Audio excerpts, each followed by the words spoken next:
विदर्भ आवाज, आवाज तुमचा आमचा.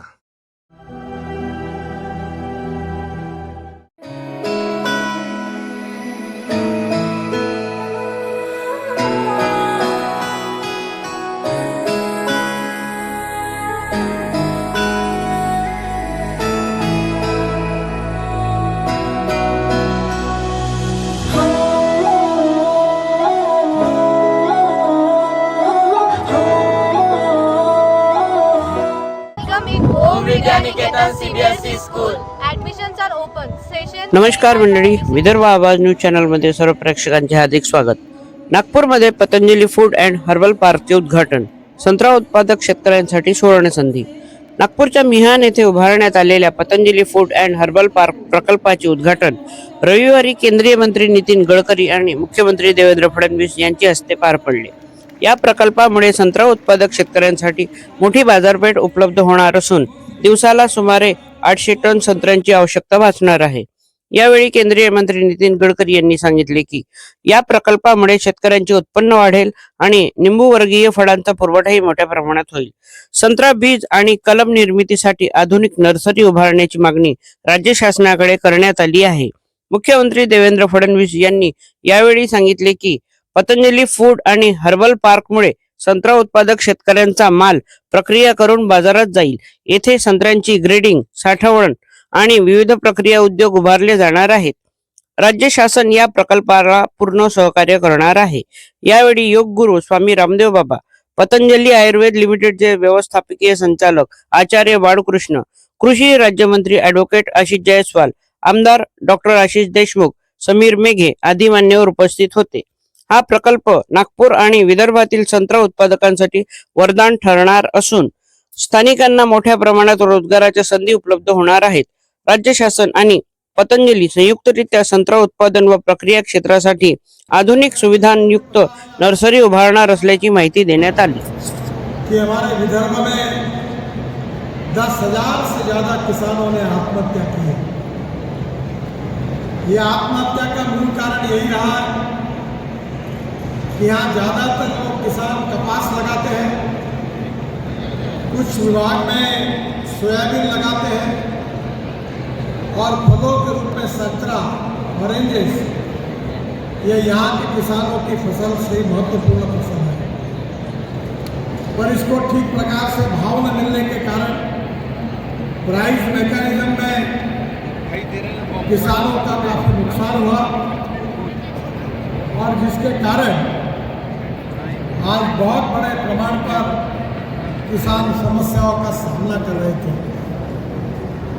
आज जब रामदेव जी ने इसका निर्णय किया तो हमारे यहाँ जो संतरा तैयार होता है उसमें जो छोटा संतरा है वो मार्केट में 12 से 13 रुपए किलो के भाव से बेचा जाता है. आज सबसे पहले खुशी की बात है कि पतंजलि ने जाहिर किया है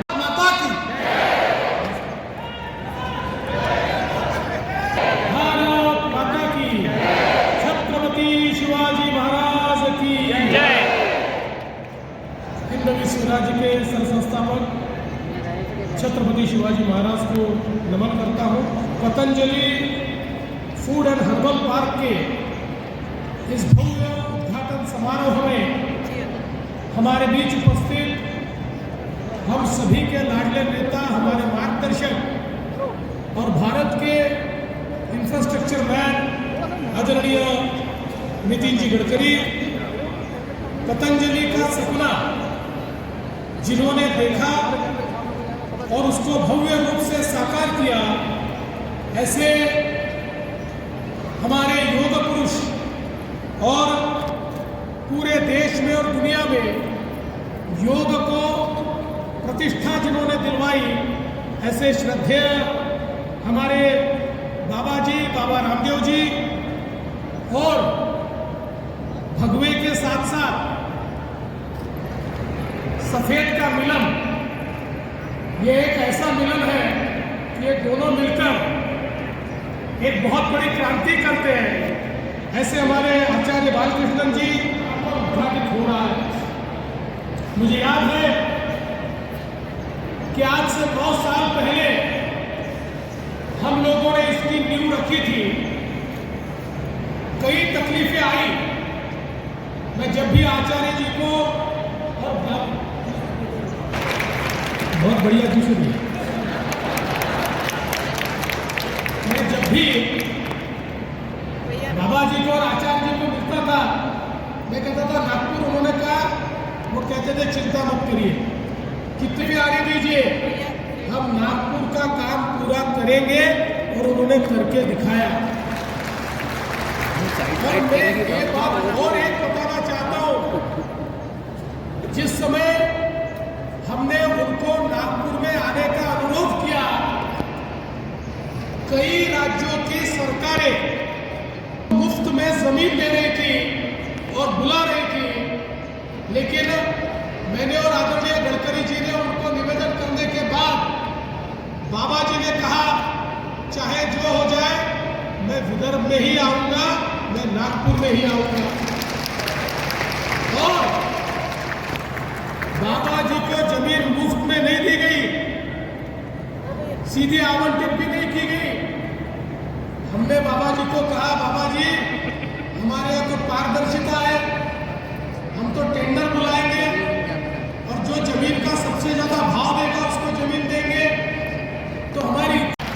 और अभी आचार्य जी ने कहा कि जितना संतरा है, अब उसका केंद्र ही हम यहाँ तैयार करेंगे, सारा संतरा यही लेंगे, उसका सॉर्टिंग रेडी यहाँ पर करेंगे, हमारे ही कोल्ड स्टोरेज में हम किसानों को जगह देंगे, जिसको हमारे कोल्ड स्टोरेज में संतरा रखना है वो रखे, जब बेचना है वो बेचे।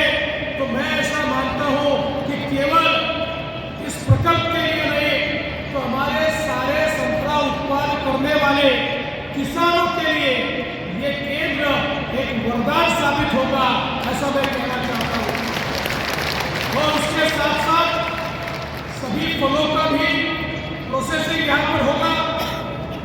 हमारे लिए प्रोसेसिंग इसलिए महत्वपूर्ण है कि बिना प्रोसेसिंग का वेस्टेज होता है, बिना प्रोसेसिंग की कीमत नहीं मिलती है, और इसीलिए हम चाहते थे ये मेगा फूड पार्क बने, और ये आज बना है। अभी अभी नितिन जी ने भी बहुत महत्वपूर्ण बताई कि हम लोगों को एक नर्सरी तैयार करके यहाँ पर सेपलिंग जो है, जो हमारी कलम है, उसको तैयार करना चाहिए। तो बाबा जी से मेरी बात हुई, बाबा जी ने कहा यहीं पर हम नर्सरी तैयार करेंगे और सारा का सारा यहाँ पर ही हम लोग जो पौधा है वो तैयार करेंगे। बाबा जी, आपने जो काम हाथ में लिया है, इसके लिए महाराष्ट्र सरकार की ओर से जो भी सुविधा चाहिए वो महाराष्ट्र सरकार देगी, और एक बहुत ही एडवांस नर्सरी ये यहाँ पर हम लोग मिलकर तैयार करेंगे। मुझे इस बात की खुशी है कि बहुत सारे जो प्लान यहाँ पर तैयार किए हैं, एक एक करके वो पूरे हो रहे हैं, और आने वाले दिनों में हमारे किसानों के लिए एक बहुत अच्छी व्यवस्था यहाँ पर खड़ी होगी। मैं उसके लिए बाबा जी को, आचार्य जी को बहुत बहुत धन्यवाद देता हूँ। और मेरे ध्यान में बाद में आया कि इसको थोड़ा समय क्यों लगा, क्योंकि बाबा जी राह देख रहे थे कि देवेंद्र मुख्यमंत्री बनेगा तभी इसका उद्घाटन करूंगा। इसलिए 2 साल बाबा जी ने टाइम निकाल दिया और बोले आप मुख्यमंत्री बने, अब आ जाओ। तो मैं बाबा जी का बहुत बहुत आभार व्यक्त करता हूँ, आप सभी को शुभकामनाएं देता हूँ और अपने शब्दों को विराम देता हूँ। धन्यवाद। जय हिंद, जय भारत। कुठून आणले बाबाजी संत्र्याचे झाडं? आम्ही आलो पतंजली फ्री मिळाले का? फ्री फ्री फ्री फ्री कुठं लावणार आहे तुम्ही? आम्ही आपल्या शेतात. काय नाव आहे तुमचं? माझं नाव आहे बबन बोंदाडे. कुठून आले? आम्ही आलो इंगण्यावरून. अच्छा.